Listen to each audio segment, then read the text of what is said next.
I wanted to have you come back to specifically talk about Once Upon a Time. It's Oh, a yes. repeat of a production that happened earlier in the year, correct? It is indeed. We've never done this before, but we got such a big response when we did it in January for the first time at Riverside that we said, well, if people like it this much, why don't we try it bigger, better, everything?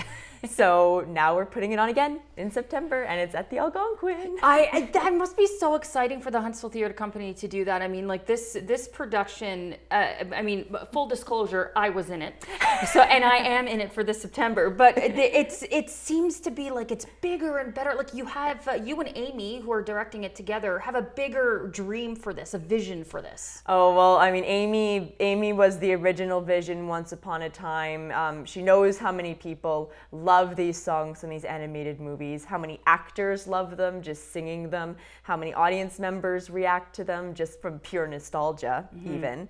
And so that's where the first Once Upon a Time came around. But then when this opportunity came to do it at the Algonquin, well, Amy just said, we have to go. Yeah. Bigger and better. We went from a cast of 17 to a cast of 36.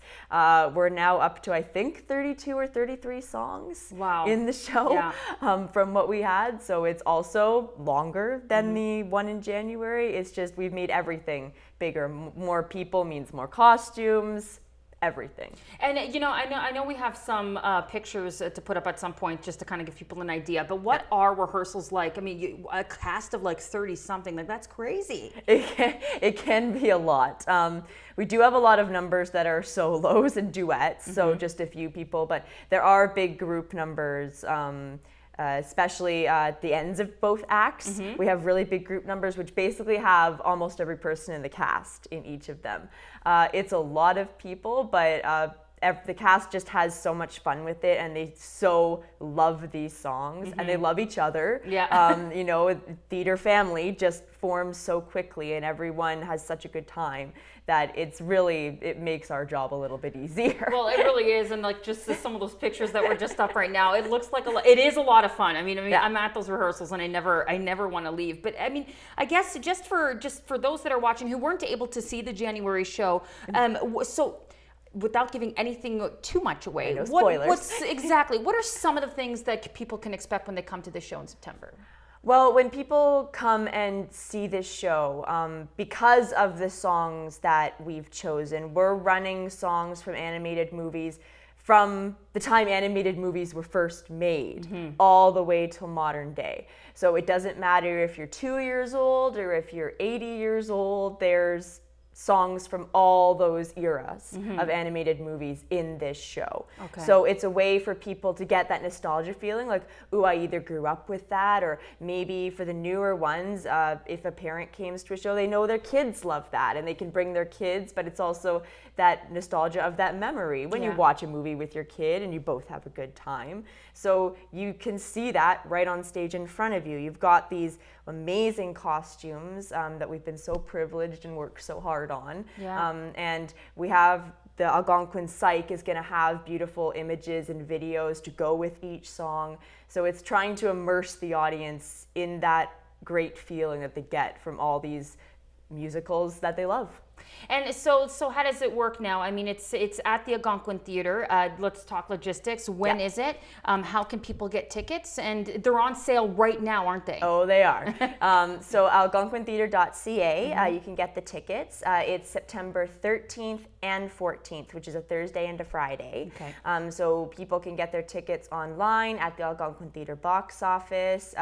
Sam and Matt are ready to take your orders right now. And I guess just one final question. I guess, what is this, for both you and Amy, but you're here, what does this mean to you to be able to put on this production again?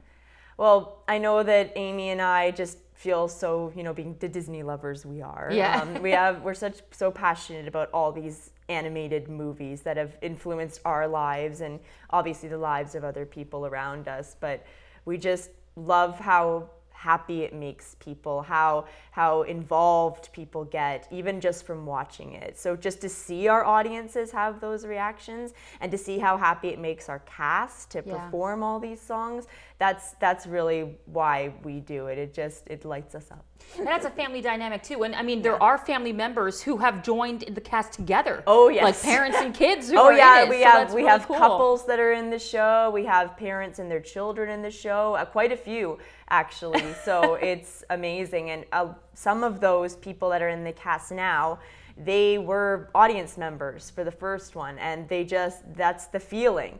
They loved it so much and they loved what they saw, so they're like, I have to be a part of that. So they're bringing that love to the stage too. Okay, one last question. Yes. Do you have a favorite number? Ooh, that's we so can expect? hard.